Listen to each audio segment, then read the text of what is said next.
Shalom peuple de Dieu, nangambo yolisusu mosali na nzambe,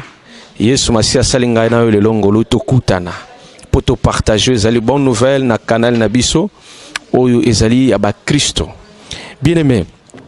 lelo tozolobela lisusu ezali teme moko ya motuya oyo ngai na yo toyebi nzamba zo sala biso ngolo tozo marcher nango. Bien-aimé, ezozala concernant ya kombo to ya royaume. Bien-aimé, ceux qui totangi na mokanda oyo ezali ya Matthieu chapitre nango 6 na verset nango oyo ezali 33 parmi ba prédication to tokoki koloba ba message ya liboso Yesu Masia tango abandi ministère amemeli bato na mokili ezalaki makambo oyo Yesu azotalisa biso awa na Matthieu 6 verset 33 nango soki totangi liloba na Yesu elobi boye bolukaka liboso kokoma bato ya bokonzi na ye pe kosala makambo ye alingaka bongo ye akopesa bino biloko mosusu nyonso to luka liboso royaume des cieux na justice nango bongo nyonso etikali kopesa mbila biso lokola matabisi soko ke na mokanda ya Luc 10 na verset nango 9 okomona Yesu pe lisusu azotinda baye koli ezali mission 72 disciples bakende na mboka bakende ko annoncer évangile mais soki bakoti na ndako moko soki bakuti bana ya kimia eloko liboso bango bakosala batika kimia wana na sima na bango kosala makambo na nyonso Yesu azo recommander bango bolo bana bango royaume de Dieu esiye. Bien aimé, est-ce que ye bakake yo zali membre auto-citoyen ya royaume des cieux pour na koki kotuna nationalité na yo par rapport à vie charnelle okomona nationalité no par rapport à vie charnelle okoloba non nga naza angolaise nga nazali congolaise nga nazali française auto français nga nazali donc okoki kopesa ba nationalité nyonso gabonaise gabonais camerounaise camerounais nyonso yo okoki kopesa comme nationalité na yo eza ya nzoto mais bosana te bien aimé nzoka nationalité ya nzoto ekufaka na moto soki pe moto akufi automota perdaka nationalité na nzoto soka kufi po bisonet awa na mboka tozali na Angola soki moto abotami bapesaki oyo ezali bulletin de naissement auto cédula bulletin de naissement na mbala moko yo zokota na statistique ya batu oyo bazosala part ya nationalité to ba nationaux nyonso bazosala part Angola tango moto akufaka ba opesa bulletin de obito mokanda moko document moko zolo akisake moto oyo azali suste na monde ba velingolo ba ke kombo na statistique ya batu o bazo sala part ya ba nationalité angolaise zo sali suste. Je pense que na bamboka nyonso administrativement parlant na organisation na bango ezala ka bongo siko bien aimé bosana te yo ko beta tolo ya nationalité oyo za nango ya nzoto oyi ko beta tolo quel que soit ata moto aza ya États-Unis d'Amérique pour tout monde na bango baza grande puissance oyo za ya France ya Allemagne ya Belgique ya Angleterre grande puissance mais soki moto ana kufi nationalité na nzoto esili oyi ko sala msusu 100 ans quel que soit oyi ko sala 105 ans 115 années mais soko kufi nationalité ane esili siko bien aimé nzoka Bible zotal sangana na mokanda ya Job 32:8 en réalité de l'homme c'est l'esprit donc loba ke vraie nationalité na yo ezali nationalité oya molimo siko Yesu tango azoya awa azoloba na biso nini ke biso toza ba citoyen royaume des cieux siko est-ce que yo défendaka nationalité na spirituelle ou nationalité charnelle posana batu mususu pona nationalité mboka na ye akoki ko bunda soki ba fingi mboka na ye akoki ko swana akoki ko sala pe ezali makamba mabe mais siko combien plus fort raison nationalité na ya molimo po yesu eloko liboso azosala bato aloba na biso toluka liboso bokonza likolo po bien aimé bosana te tango Adam asumukaki lisumu eza kaka le seul moyen oyo elongolaka moto nationalité ya bokonza likolo elongolaka yo nationalité po soki babenga ko angolais eza par rapport à nationalité nzoto za nango siko lisumu eyaki kolongola moto nationalité o azaki nango likolo soki yo tuninga est-ce que biso ba citoyen ya ciel babenga biso nationalité na biso zanini bien aimé so qu'est-ce qu'on a mokanda ya acte des apôtres na chapitre 11 nango komona ke nationalité na biso mokolo wana esenga ke ye bana babenga biso banani ba chrétien nationalité ya ngai na yo ba citoyen ya ciel toza ba chrétien ba Kristo yango na nationalité na siko yo par rapport à nationalité na yo o afisha kango koma po mokolo wana komona ba oyo na Antioche babengaki bango ba Kristo to ba monaki nationalité na bango ke baza ba Kristo ezalaki par rapport ya ezaleli na bango par rapport ndenge bango banda ko fanda par rapport ya elateli na bango par rapport ya elobeli na bango Oh, alléluia. Ce que yo par rapport à l'obélina, par rapport à Ezalina, est-ce que vous évitez que on reflète la nationalité, la nationalité mondaine, autre nationalité céleste, autre nationalité chrétienne? Ce que bien aimé Bossanate, Yangwana Yesu azotinda baye kolina mokanda lui qui dit et lokali boso ba osala ba me manano évangile ne mutezong saka moto na nationalité na ye céleste to na nationalité chrétienne onga na to sanango Bossanate ezana bamboka mususu bien aimé oyo par rapport à la constitution na bango o soki moto o commettre crime moko eza grave surtout ba attentat terroriste donc le parlement penesika basala la loi et fandi et sali o ezali ba botoli o ezali nationalité ba longoli yo yango donc soki ba rotindo na kotoni ni yamboka to yebite mais ba longoli yo ezali nationalité wana ce que bien aimé Bossanate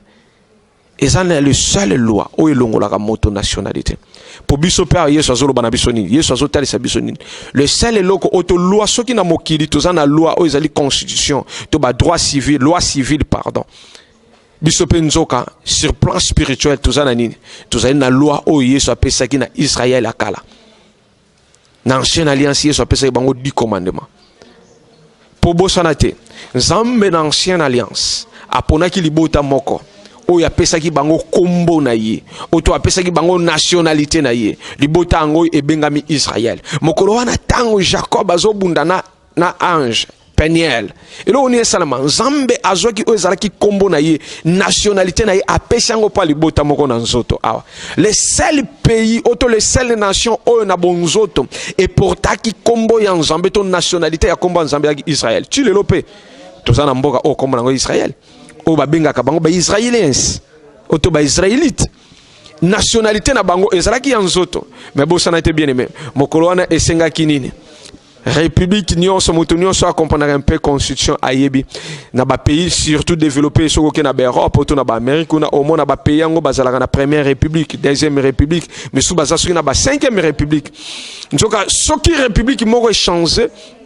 il y a des fois pe nationalité ya bato ko changer soki to exemple moko typique na mboka o ezali mopanzi na biso na RDC soko ke lelo je pense même sous baroza to na 3e to na 4e to na ebité so 40e république bazanango mais au moment na république o eza avant o ezalaka na tango akala balaki na république ya Zaïre ba citoyen nyonso ya mboka na ndobenga bango ba Zaïrois mais tango ba changer république nationalité na bango pe changer ba Zaïrois te ba koma ba congolais o so mona ndenge nationalité ba te changer oui sur plan spirituel pe makambo ezo salema na tango akala auto na ancienne alliance tozalaki na oyo ezalaki na nationalité bato ando benga bango ba Yuda auto ba israélite ezalaki nationalité simbaki nzoto mais tango Yesu akufi pe achekwi eloko ni ezo salema nationalité mosusu ezo pesa mela bato ezo ko dépendre te ozala moto ya territoire kaka ya Israël ezo senga ke moto nyonso azo kondimela Yesu Masia lolenge Luc 10 ezolo banabiso azoko zombala moko o ezali ase ya kokota na royaume de cieux akoma mbala moko nani akoma mbala moko moto oyo akozwa nationalité ya ba Kristo ce que bien aimé ce que totali le ngai na yo est-ce que nationalité na ngai na yo et reflectaka o ezali nationalité chrétienne pour ça na mutu mususu okomona elateli na ye elaksaka te soki moto ana za nationalité o taza citoyen royaume de cieux okoki komi benga mo Kristo mais tale elateli na yo ezalaka comment okoki komi benga mo Kristo tale fandeli na yo comportement na yo ezalaka comment oyebi bien aimé soko tali bien Nzambe azolo banabiso par rapport soki tozali bato a royaume de cieux ezali na puissance ezali na domination pour ce que na mokanda Colossiens kuna Yesu tango akufaki amemaki donc a humilié ki ezalaki tous les forces ba na emsuna lingala to na français na ko lo bien te mais na portugais lo baka a domina ki to a humilié ki ezalaki ba principal du potestat du trône et là on est salema bien aimé et salema que Yesu oyo azali prince de la paix Yesu o azali roi des rois ya nini ya o ezali royaume de cieux et si kangano tozali soko kena mokanda ya Esaïe 9 à partir de 6 tango komona ke oyo adominaka mokonzi ya royaume na biso c'est lui-même Jésus-Christ de Nazareth ce que ye oyo adominaka bien aimé et sengala ki royaume na yepe ezala dominante Ce qui est la grande puissance. Nani a simba citoyen des États-Unis de l'Amérique. Bien aimé, to ke nango na se po Bible biso nature sengele enseigne biso. Nani lelo a simba citoyen américain. Pays nini africain ezana audace ya ko juger na tribunal na yo ezali citoyen moko ya pays moko songolo to ya royaume moko songolo o to zali to États-Unis d'Amérique, to auto France, to Angleterre, Russie, Belgique. Ezate pona nini. Ba royaume wana auto ba pays wana ezali na puissance par rapport à ba pays mususu. C'est la même chose pe. Mokolo wana bien moyebi ke soko ke na mokanda ya Jude. Oromona royaume ya ténèbres. Elingi kozwa o ezali prophète Moïse et ke ne ko juger ye na royaume na bango. Tellement ya la ki citoyen ya royaume de cieux. Et lo oni ne ko salema intervention rapide yaka. Et c'est là que ange Michael aya. Alors bah non. Justice to jugement na bino ya royaume des ténèbres ezali te compatible na royaume de cieux. Alléluia. Parce que pourquoi il y a des fois jugement ya royaume des ténèbres déclare kayo pe ba condamner yo bo pauvreté condamner yo lieu de famille condamner yo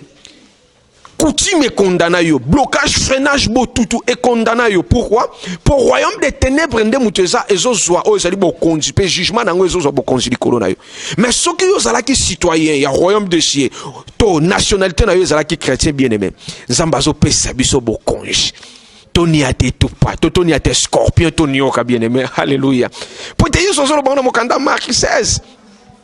bo kende partout dans le monde, beaucoup comme ça batonio so ba disciple na ngai. O nyo so kondima. Donc royaume de ces eaux ala kaka moto andi mela Yesu Masia. Ozo zwambala moko ezali sidadani ya ndenge toloba na portugais. Bien aimé. Siko ozo mona yo mokonde mutu olingi kozala citoyen ya monde terrain, auto citoyen ya monde ya ténèbres. Pour ce que citoyen ya monde moko songolo, donc il ngolo ba justice agissement to o ezali justice ya mboka wana, loi ya mboka wana ko kangayo. Parce que ceux qui peuvent l'incozala, eux, les citoyens royaume de cieux. L'incoloba que yoso dépendent de la loi de l'esprit. Oso dépendent de la loi, il y a péché, t'es la loi, il y a mosunité, il y a un autre, t'es bien aimé. Au moment du prophète Moïse, il y a une intervention spirituelle aux Salem. Tu l'as dit que tu n'as pas pu comprendre. Et on a bamboka mususu ibakangi citoyen na baba osenga bo extradité, bo zong c'est na mboka na biso. Justice na biso muteko sambisa ye. Pourquoi justice ya royaume de cieux déclare rayote mais on loba koza mo Christ et lingo loba ke nationalité na yo ezali nationalité ya ba Christ te tana biso ezamu ke metulingi to sisa na réflexion mo pono mona ke mokolo moko nzambe pasala ke intervention na mokanda ya Daniel 3 okomona ba citoyen ya royaume de cieux ba citoyen ya Israël ya nzoto Sadrach Meshach pe Abednego na Babylone comme bango bazalaki ba citoyen ya Babylone te loi ya Babylone est condamné bango et boaki bango na four ya moto mais loi de l'esprit et ça la kinine et yaki ko libérer ba kanga ki monso tangi Daniel 3 no mona ba kanga ki bango voir basinga mais roi ya Babylone Nabucodonosor azomona bi oh mais kuna na kati ya four to kota ki 3 personnes étaient mais comme to kanga ki bango basinga mais comment to somona 4e personne pe batuango bazali ya kokanga mate do ngolo banini intervention ya justice céleste sengala ke salma po bango baza citoyen ya royaume de ya Babylone te. Oh bien aimé tango na biso za penza moke mais nzamba mona yo soki yo ondimi osongeli ezali sidanani na yo to citoyenneté na yo na bito na le bengo malamu na français ozongeli ezali origine na yo ya royaume de cieux mo Christo et bando zalana partout ceux qui loi ya mokili oyo to loi ya monde ya ténèbres elingi est condamné yo babwa ki yo na furu ya moto et lo onine salema